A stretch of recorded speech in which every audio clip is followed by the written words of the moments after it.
Questions about the self and the soul. Have you ever had that feeling that someone is in there, watching, feeling, thinking behind your eyes? That quiet voice narrating your life? That sense of me that's always been with you ever since you can remember? It feels natural, unquestionable. We look in the mirror and say, "That's me." Someone calls our name and we respond instinctively, "Yes, that's me." We carry this sense of self through every experience, as if there's a stable I riding through the ups and downs of life. And in many traditions around the world, this idea goes even deeper.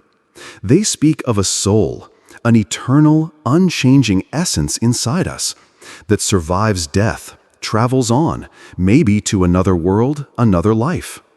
It's comforting in a way, this idea that something about us lasts forever, that there's a core, a center, something we can hold on to. But then we encounter a question, quiet, powerful, unsettling. If there's no permanent self, who is reborn? Because here's where things get interesting. In Buddhism, the Buddha didn't teach that we have a soul. In fact, he taught the opposite. He said what we call self is not a thing. It's not a substance. It's not eternal. It's not even personal in the way we assume. This teaching is called anatta, no self. And for many of us hearing that for the first time, it can feel confusing, even threatening.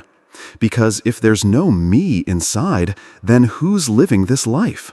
Who's making decisions?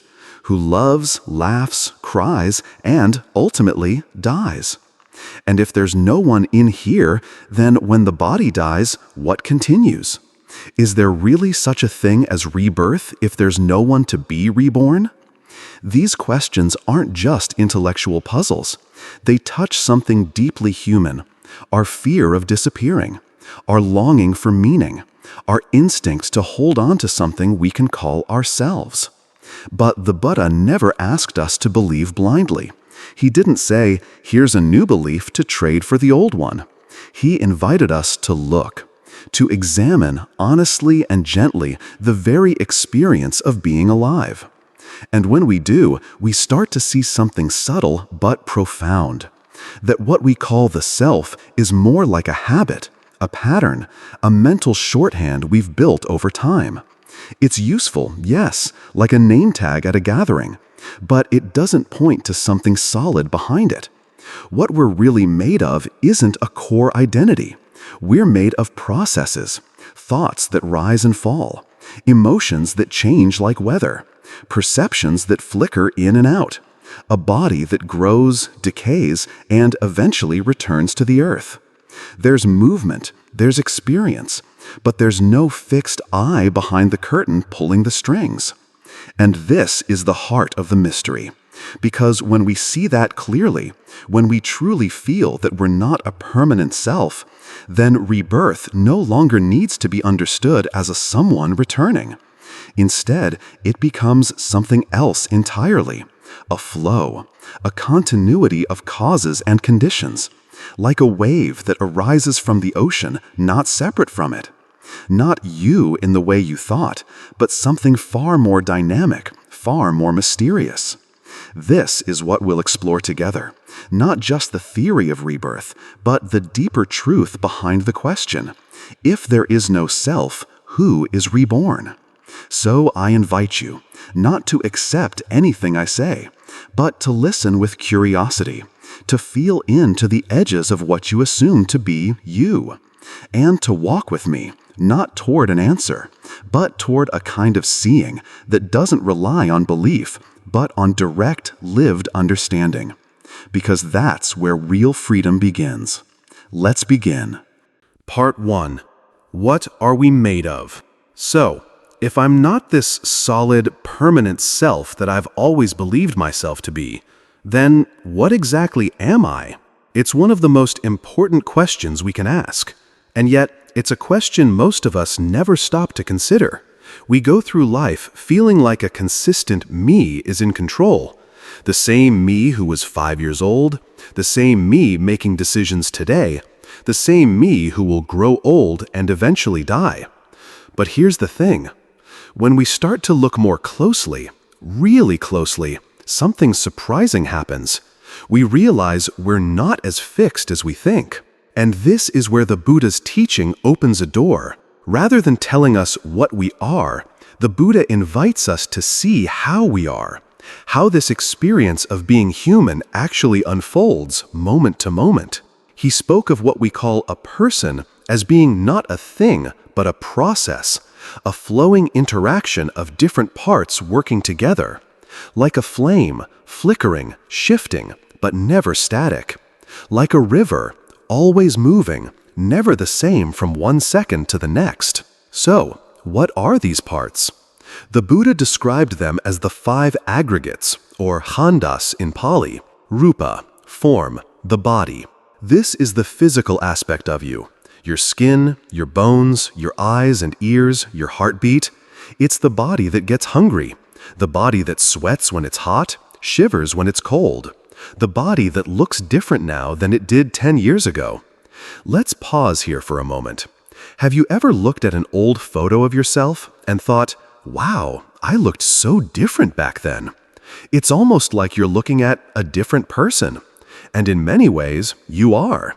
Your cells have changed, your voice has changed, even your posture, your habits, your facial expressions have shifted. And yet, we say, that's me. But is it? If the body is always changing, never truly still, can we really call it mine? 2. Vedana, feeling. Every moment of experience has a feeling tone. Not just emotion, but more basic than that. Pleasant, unpleasant, neutral. Imagine you sip a warm cup of tea. Pleasant. You stub your toe on the table. Unpleasant. You sit quietly staring out the window. Neutral. It's happening constantly. Every sound you hear, every thought you have, every smell that floats by. The Buddha pointed out that much of our behavior is driven by this. We chase the pleasant, we run from the unpleasant, and we often ignore the neutral. It's a simple mechanism, but it governs so much of our lives. Have you ever caught yourself opening the fridge, not because you're hungry, but because you're bored? That's Vedana in action. It's not that you want food. It's that you want a pleasant experience to replace the neutral or unpleasant one you're feeling. But here's the thing. Feelings don't last. They arise, they fade, and something else takes their place. 3. Sanya, perception. This is the mind's ability to recognize and label things. You see a red light, it means stop. You hear a voice, you recognize it as your mother's. You smell cinnamon, it reminds you of Christmas. Perception is like the filing system of the mind. It helps us make sense of the world by connecting new experiences with past memories. But perception is also deeply conditioned.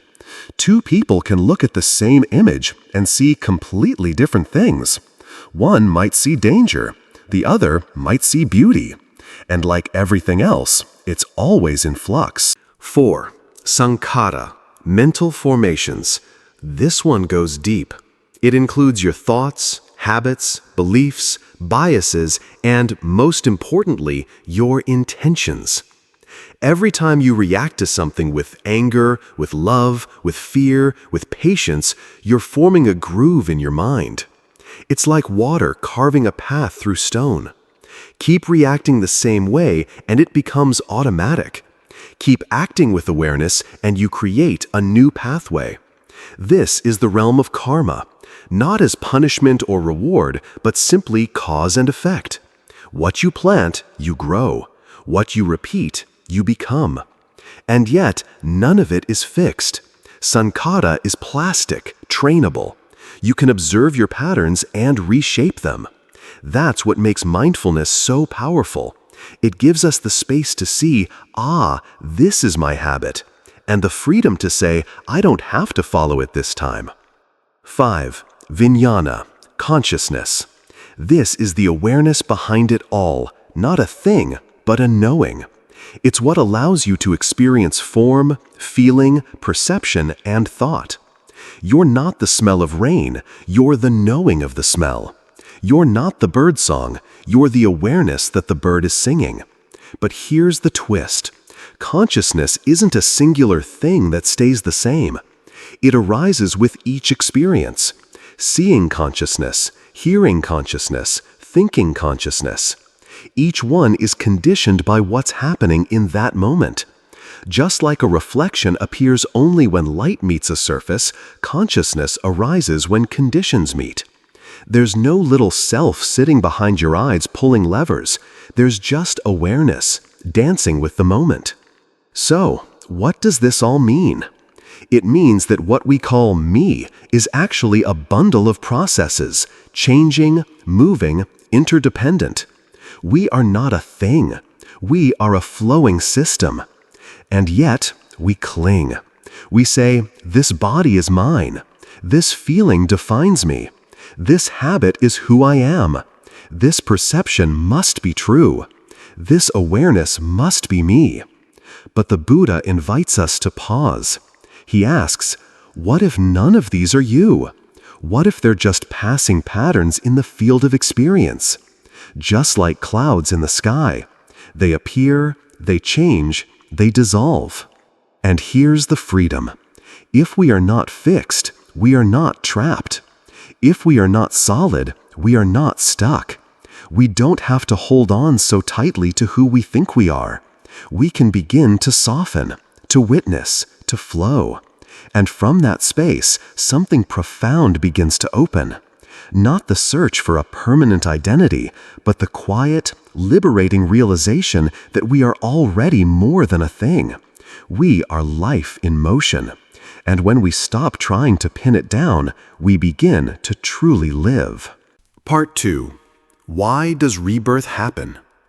Have you ever felt like you were living something again? Not just a memory, but a pattern, a repeated story that keeps returning through new places, new faces, new moments. It's almost as if life has a rhythm, a wheel that turns.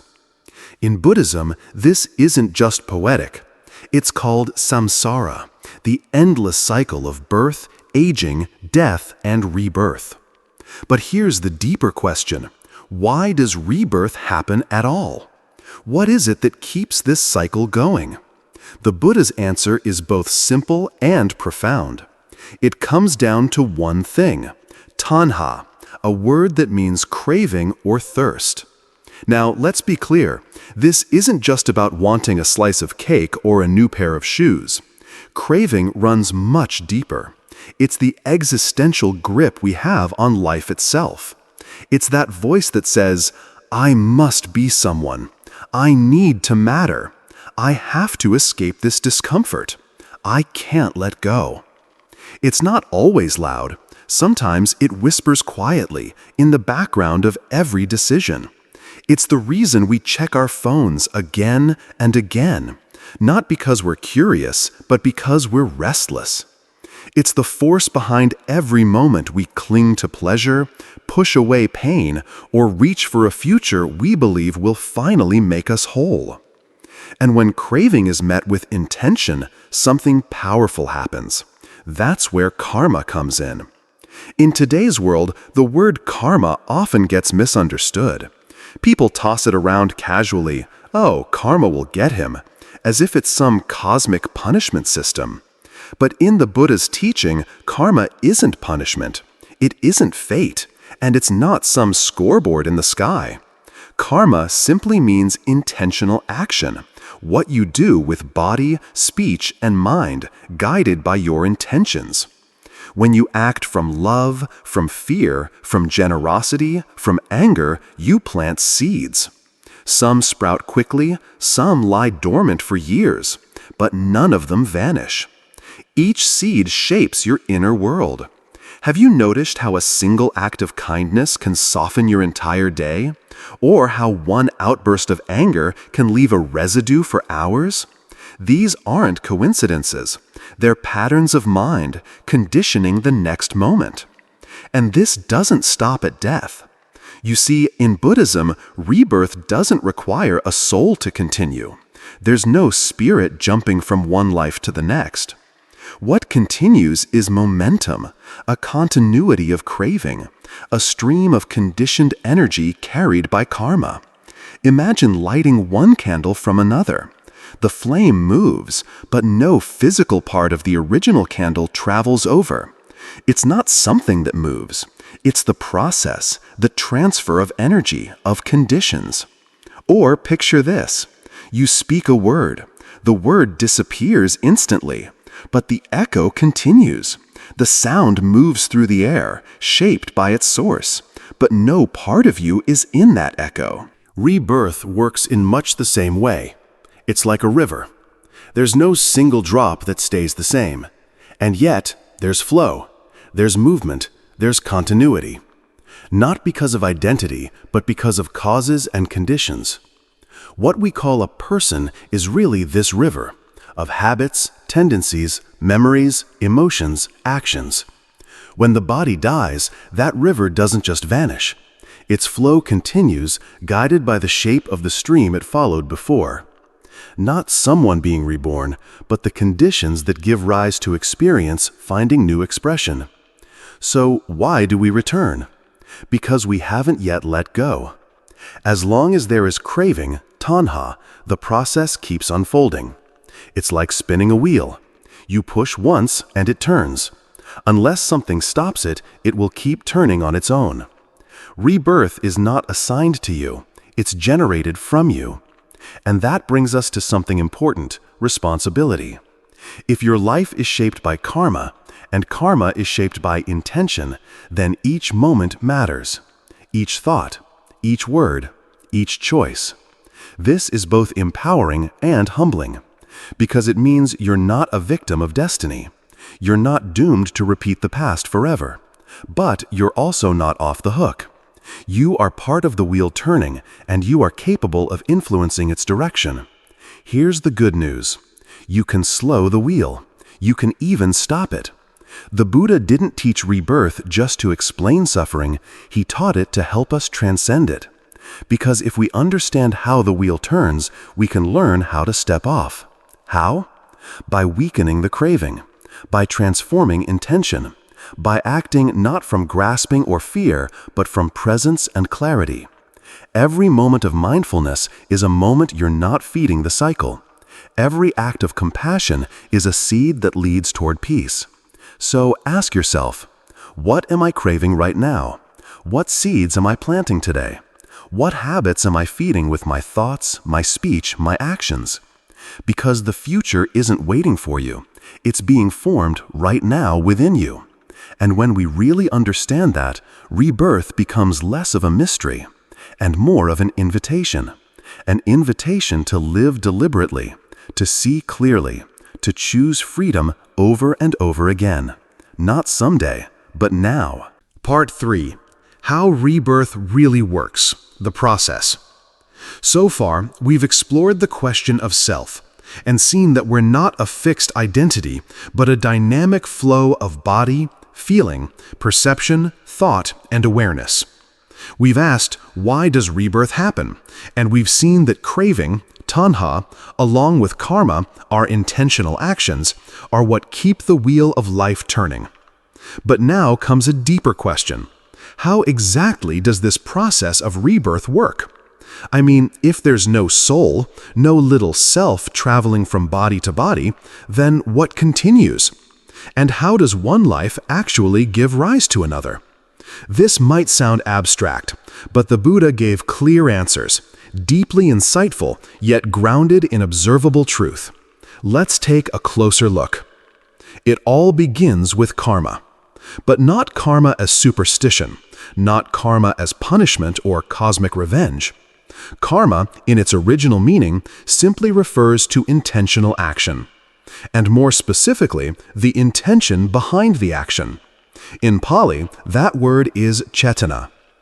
Imagine your mind is a field.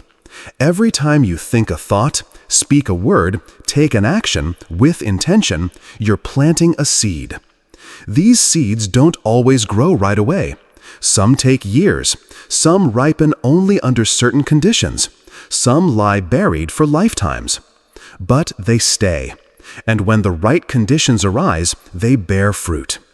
So where are these seeds stored? Not in a soul, not in some mystical vault in the sky. They're stored in the stream of consciousness, a concept the Buddha described as citta santati. This means that the mind isn't a thing. It's not a container. It's not a self. It's a stream, a continuous flow of mental moments. Like water down a riverbed, each moment leads to the next, shaped by intention, emotion, habit, and experience. Just as no two waves in the ocean are identical, no two thoughts are exactly the same. Yet there's a flow, a direction, a movement that creates continuity without requiring a permanent identity. Let's bring it closer to home. Think of how your mood can shift in an instant. You wake up feeling calm. Then you read a stressful message and suddenly your mind is racing. Nothing physical has changed, but the energy in your mind has shifted. A new stream of thought has begun to flow. That's the stream of consciousness in motion. It's not a solid you running the show. It's a pattern reacting to causes and conditions, moment by moment. Now, what happens when we die? The Buddha described a very specific moment called Chuticita, the death consciousness. It's the final mental moment in this life. And just like every other moment of consciousness, it's shaped by what came before, by your deepest karmic tendencies. This final moment isn't random. It leans, gently but powerfully, toward your strongest mental habits, toward your final thoughts, your emotional state, your accumulated intentions. And then, there is no pause, no dramatic leap, no soul floating away. Instead, the stream continues. A new moment of consciousness arises. This is called Patisandhi-vijnana, the rebirth consciousness. It's not a soul entering a new body. It's not you jumping into a newborn baby. It's the next moment in the stream, conditioned by the last. Think of pressing a seal into warm wax. The imprint appears, clear, distinct, but the stamp didn't move. Nothing solid crossed over. Only the shape, the impression, carried forward by form and conditions. Or imagine lighting one candle from another. The flame continues, but it's not the same flame, nor is it different. That's rebirth. Another image the Buddha used is that of an echo. You speak a word, then silence, but the sound travels. The voice is gone, but its vibration continues, rippling outward, shaped by the space it enters. Rebirth is like that. The you who dies is gone, but the energy, the tendencies, the karmic imprints continue. This is why the Buddha didn't teach a permanent soul.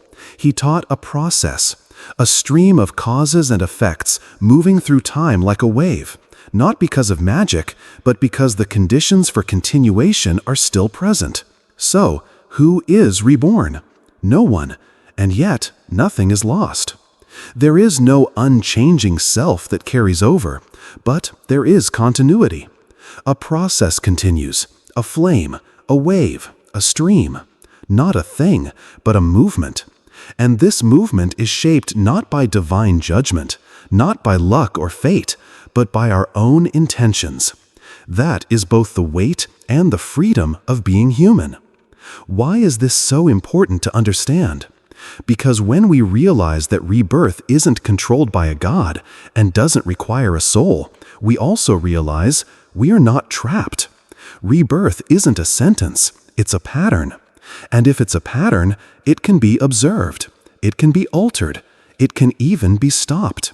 By watching your mind, by transforming your actions, by softening craving, by acting from wisdom and compassion rather than clinging and fear.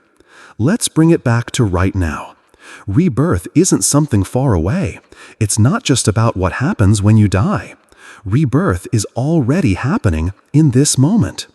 Each thought that arises and fades, each reaction, each impulse, each breath, it's all part of the stream. And you're not just in it passively, you're shaping it. So maybe the real question isn't what will happen after I die, but instead, what am I continuing right now? Because the next moment of your life, the next rebirth of your consciousness, begins exactly where this one ends. And if you understand that, then you hold in your hands something precious. Not a guarantee, but a choice. Not a doctrine, but a path. Part 4. Rebirth is happening right now.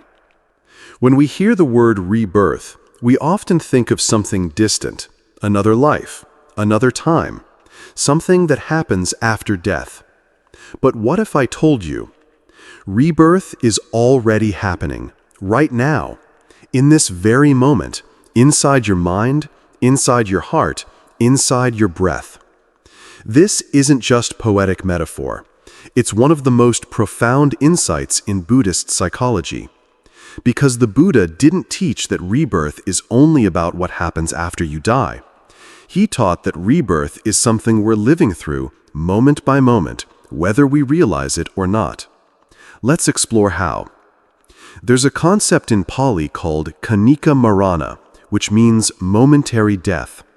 It refers to the truth that every mental event, a thought, a feeling, an intention, has a beginning, a middle, and an end. Every emotion you feel arises, stays for a while, and disappears. Even joy, even sorrow, even that small irritation when your coffee isn't quite right. Have you ever watched your mind during a conversation? Maybe someone says something that annoys you. For a few seconds, your chest tightens, you feel the heat, and then, like a storm passing, it fades. That moment of anger was born. It lived, and then it died. That's Khanika Marana in action. So what does this have to do with rebirth? Let's shift the lens for a moment. What if each new thought is a kind of new life? What if each reaction is a birth in the mind shaped by all your past conditions? Because here's the thing. Every time a thought arises, it doesn't come from nowhere. It's connected to something before it, and it helps give rise to what comes next. You're not just experiencing thoughts. You're transmitting momentum, moment by moment. This is rebirth on a micro scale. The Buddha taught that the present moment is not a sealed container. It's not fixed. It's porous, open to influence from both past and present intention. Every time you act with intention, however subtle, you influence the next moment. Let me give you an example. You're in line at the store. The person in front of you is taking forever. Your mind starts to boil. Why are they so slow? I don't have time for this. That's one possible rebirth, a mind shaped by irritation, ego, stress. But then something shifts. You notice your breath. You take a pause. You remember, they're probably doing their best. And just like that, a different mind arises. That shift, that choice, that's rebirth. And it didn't take a new body or a new lifetime. It took one breath. This is the truth the Buddha was pointing to. We don't have to wait for the next life to see rebirth. It's happening in every single moment. And more importantly, it's in your hands. You are not stuck with the mind you had 10 minutes ago. You are not bound to yesterday's identity. You're not frozen by your past mistakes. The you that existed even 30 seconds ago has already passed. A new you is being formed right now, based on how you meet this moment. This is incredibly liberating, because it means we are not trapped in a solid, unchanging self. We are not a fixed identity doomed to repeat the same suffering. In fact, there is no self that needs to be defended, perfected, or preserved. There is only a process, ever changing, ever fresh, ever renewable. It's like standing in a river. You can never touch the same water twice. The current is always moving. And yet, we try to cling. We build our whole personality around fleeting experiences. We say things like, "This is just who I am," or "I've always been like this." But the truth is, you've never been the same. Not physically, not emotionally, not mentally. So what's the takeaway here? If rebirth is happening right now, then transformation is also possible right now. You don't need to wait for a spiritual retreat. You don't need to wait until you feel ready. You don't even need to wait for your next life. Every single moment is a doorway, a chance to die to the old and be reborn into the new. And that doesn't require magic. It requires awareness. And from awareness comes choice. You can choose to let go of the story you've been telling yourself. You can choose to respond with compassion instead of anger. You can choose to breathe instead of react. And when you do, you're not just managing stress. You're not just being mindful. You are interrupting the cycle. You are stepping off the wheel, if only for a moment. You are creating karma that leads toward peace rather than suffering. This is not small. This is not symbolic. This is freedom in real time. So ask yourself, what kind of mind am I birthing in this moment? Is it shaped by fear, by clinging, by habit? Or is it shaped by clarity, by kindness, by letting go? Every new moment offers you that question. And your answer isn't something you give with words. It's something you live with your breath, your attention, your next step. In the end, perhaps the most radical truth is this: you don't have to wait for a new life to begin again. You are already beginning, right now, with this thought, with this choice. This is what the Buddha meant when he said, "With our thoughts, we make the world." So let this moment be your rebirth, not in the future, not in another life, but here, now, with awareness and with love. The opportunity for recognition and transformation. If you've made it this far, take a deep breath with me. In and out. You're still here, and that in itself is something precious. Because whether we realize it or not, this life, the one you're living right now, is rare. The Buddha once said that being born as a human is like a blind turtle surfacing in the middle of an ocean and by chance slipping its head through a floating ring. That's how unlikely it is. And yet, here you are, with a body that feels, with a mind that can reflect, with a heart that longs for meaning. Human life is fragile, but full of potential. We laugh, we struggle, we love, we fear. We rise and fall again and again. But through all of it, we have something extraordinary: the ability to be aware, to pause, to observe our thoughts, to change our direction, to ask, what am I doing with this one precious moment?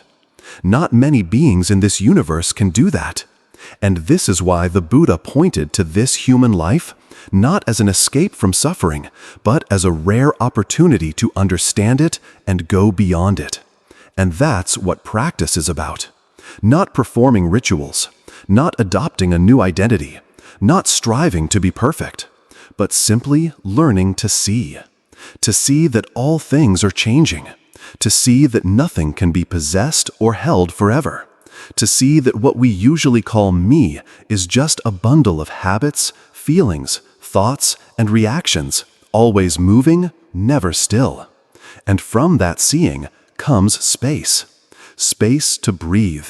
Space to loosen the grip. Space to respond instead of react. This space is the birthplace of inner freedom. And here's something that may surprise you. This isn't just a theory. It's not something reserved for monks or sages or people who've read 100 books on Buddhism. This insight is available right now. You don't need a temple. You don't need incense.